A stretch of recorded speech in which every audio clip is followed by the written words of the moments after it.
Now I've got Senator Elizabeth Warren. Thanks so much for coming back on. Oh, I'm delighted to be with you. So it took all of 5 minutes before Republicans went all in against Kamala Harris, attacking her for the crime of laughing, saying that she's the DEI vice president.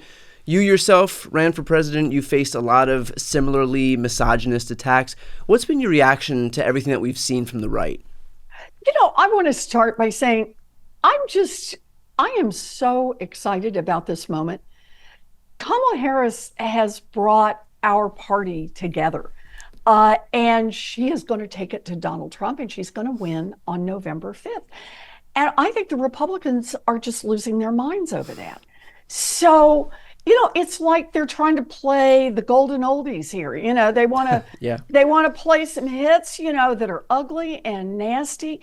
And my view is keep laughing, Kamala.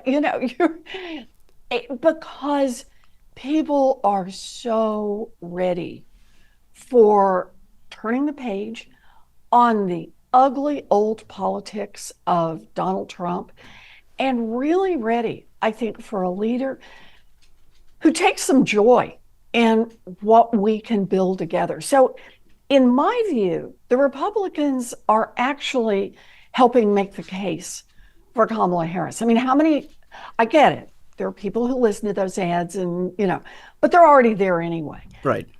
My view is they are reminding us all of why we do not want Donald Trump back in the White House and why Kamala Harris is truly offering us something different. And so I'm just feeling really excited about that. Yeah, it's also it's a rough state of things when the best attack that you have on your opponent is that they're laughing. Yes, exactly. That there's too much enjoyment happening right there. Exactly. And she's not entitled to be joyful and to bring us along in those happy moments together. So I'm Republicans, just keep it up.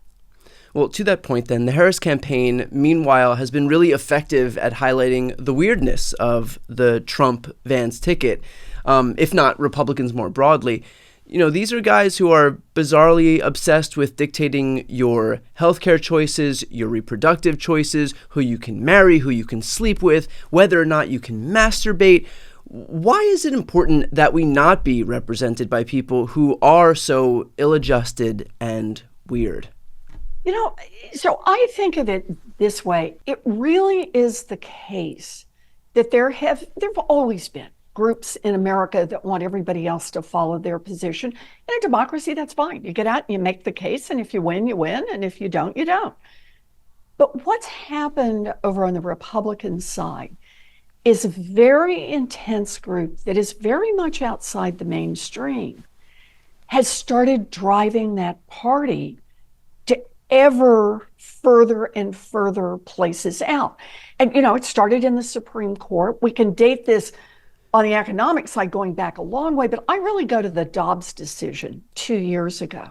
So we live in a country where roughly 2 out of 3 people say, I like Roe versus Wade. That's the right place for us to be as a nation. And so they can't get repeal of Roe versus Wade through a democratically elected Congress. They can't get it signed into law through ordinary process. So what they've been doing is they've been building for years the idea of these extremist judges. And now, first one pays off. Trump has bragged about it. He gets an extremist court in place. And the first thing they do, having said when they were when they were nominated and up for a vote, we will follow the law. And everyone understood when they said they would follow precedent, that meant they weren't going to fool around with Roe versus Wade. Right. First opportunity they get, first opportunity. Did they take a little bite out of Roe versus Wade? No. They throw the whole thing completely out the window and suggest that Roe is just the beginning. Come back on things like equal marriage. Are we really sure that that is the sort of thing we should be doing? So they're saying, we want to toss all of this out, this extraordinarily extremist position. So Donald Trump now is trying to run to get back into the White House. And he recognizes that the Republican view on abortion is very unpopular across this country. So he tries to moosh around and say, well, blah, blah, he tries to say to his extremist base, I gave you dumping Roe versus Wade. And then he tries to say to the rest of America whose votes he needs, oh, I'm more moderate and I'll let the states Right. pick. It fools around on this, right? Then he turns around and picks J.D. Vance for his running mate. Someone who has openly said not only does he want a nationwide abortion ban, but he doesn't believe there ought to be any exceptions for rape or incest. And so I think what you're putting your finger on here, Brian, is just, it's like how far out that extreme edge has gone. You need binoculars for this to be able to see how way out of the mainstream they have become. And so our job in the next 98 days is to make sure that everybody understands that what is on the ballot is abortion, it's access to IVF, it may be contraception, same-sex marriage, this whole panoply of interrelated rights of privacy and independence that people believe they should have, that is what Donald Trump and J.D. Vance want, and their extremists want to take away. And this is what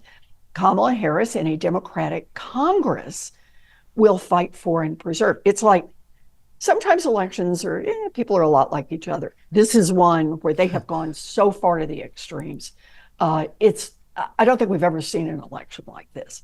Yeah, I mean, perplexingly, Donald Trump enjoys some bizarre benefit of the doubt when it comes to abortion rights, probably because people recognize that he himself may or may not have any actual principles when it comes to abortion, but that he is led by people and he does support people who are as extreme as possible. But still, he enjoys that benefit of the doubt. J.D. Vance takes that away from him because, as you said, he is as extreme as it possibly gets. His website, just before it turned into a donation landing page for him and Donald Trump, because of course it did. His website outright said end abortion. So it doesn't get more direct and obvious than that. And if I can, I just want to add on that just a little bit more to think about our country right now, where you started this. 30% of all women now live in states that effectively ban abortion. And just yesterday, over another 1 million women joined that when Iowa became one more state that says no abortions after 6 weeks. If J.D. Vance and Donald Trump take the White House, it won't be 30% of women, it will be 100% of women. So blue states, purple states, they're coming for everybody. They wanted America where what we've now seen happen in places like Texas and Alabama, where IVF gets pushed off the table. They want a place. I've stood with the women who said that they were in the middle of a miscarriage and their doctor said to them, I know what the medical treatment is that you need. It's an abortion. You need this medical care, but I can't give it until you're closer to death. Could you go wait in the parking lot and hemorrhage a little longer and then come in when you're just right at the edge? And I've talked to doctors who say they know what's medically necessary. They know what should be done, but they are worried that if they do it too soon, they could be criminally liable.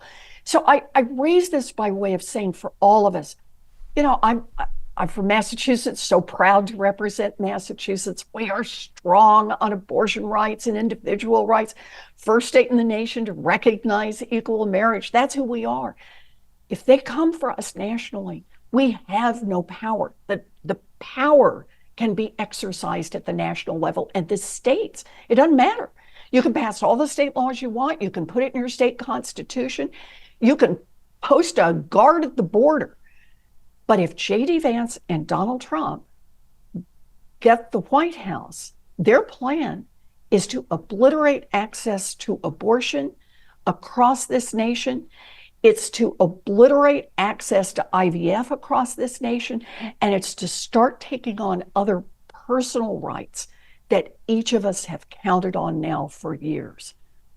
Yeah, I completely agree. And also, I would add that for anybody who does want to give these two people the benefit of the doubt, I would ask if you think that the guy who himself has said that he wants to end abortion and the guy who brags about having appointed a third of the Supreme Court that was responsible for overturning Roe, if those two people are who you're going to trust to not sign a national abortion ban into law if they have the opportunity. Yeah. Switching gears here, I want to ask, who would you like to see chosen as Kamala Harris's vice president? I got to say on this one, I'm not in the advice giving business on this one.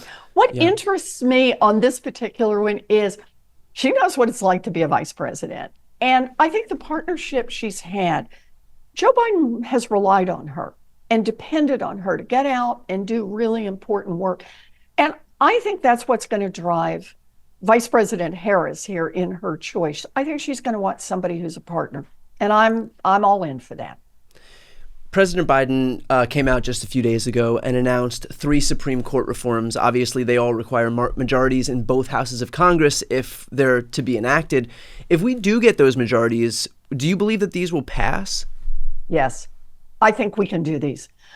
Look, I see what President Biden's doing right now as a gift to our nation. When he decided just a little over a week ago to step aside, as he explained on national TV, he did it because he believes his country is more important than his own personal ambitions. That's how he sees it. And he thinks that beating back an effort by a man who says he wants to be dictator for a day and this will be the only election we have, he will end elections after this, he thinks that's an important part of it. And so he passed the torch to Kamala Harris. And I admire him for this. But he's doing a second thing right now. He's lifting up that there is another threat to our democracy. Donald Trump is definitely a threat, and J.D. Vance multiplies that threat. Yeah. But the Supreme Court is now an independent threat. This is not only the extremist Supreme Court that overruled Roe versus Wade. It is the court that said, yeah, we're good with the president being treated like a king. It is also the court that is saying, and we, the court, think we have the right to start doing things like shutting down the Environmental Protection Agency and other agencies that are out there doing work on behalf of the American people. What Joe Biden is lifting up is we got to beat Donald Trump, but we also have to do some Supreme Court reforms. Right. This is a court that has jumped the curbs. I get it. There are times the court might be a little more liberal, might be a little more conservative, but within the curbs, right? Following the law. That's not where we are anymore. Where we are now is that court has just taken off and said they're going to aggregate power to the courts. And it's not up to Congress to make laws. It's up to the court to sit there and make laws. And what Joe Biden is saying is that is a real threat. And so I'm going to bring this back together by saying, what that really means is that come November 5th, not only is it Trump-Harris on the ballot, it is truly the Supreme Court. Whether they're going to continue to have the chance to run everything, or it's going to be, nope, we're going to get this court reined in and get balance back into our government as the Constitution originally required. I think it's important, too, that Biden kind of lends his air of perceived centrism to it. And so what Joe Biden can do by virtue of just him being him, a longtime centrist Democrat, is to make something seem less extreme than if a more overtly progressive Democratic president were to push something forward that could then easily be written off as like, oh, that's just more extremist policies from the radical left. But you can't say that about something that Joe Biden pushes forward just because of who he is. And I think that's really been one of his superpowers. moving forward here, you have been a champion for anti-corruption legislation, even before it was really cool to be anti-corruption. Obviously, Project 2025 flies in the face of that. It's basically codified corruption at the federal level. What's the most worrisome part of Project 2025 for you? Oh, wow. That is an impossible question. It's like shooting fish in a barrel here. Yeah, exactly. But it's terrifying. Yeah. Because Project 2025, just page after page after page, was written by powerful interests that want to say not just that they want to fight back attacks on their power, they want the opportunity to multiply their power, to get even stronger. Ethics constraints, no. They don't want any part of that. But you know what they do want? They want a revised tax code that really values what it means to be an American. And their description of that, they want a tax code, and Donald Trump is all in on this, that will give every billionaire in this country $3.5 million a year in tax breaks. Just line them up, do the math. But every family of four in this country, right there in Project 2025 spells it out. Family of four in America would pay $2,600 more every year in taxes. And I think the reason that really just tears something for me is because it's so naked right in front of you. Right. That what Project 2025 and Donald Trump and J.D. Vance are saying, the role of government is a handful of very rich and powerful people who get together and write rules that help make themselves richer and more powerful, and leave everybody else in the dirt. Well, that was perfectly put. Senator Warren, thank you so much for taking the time. I appreciate it. Thanks very much for having me. I am always glad to come here and have a chance to visit with you.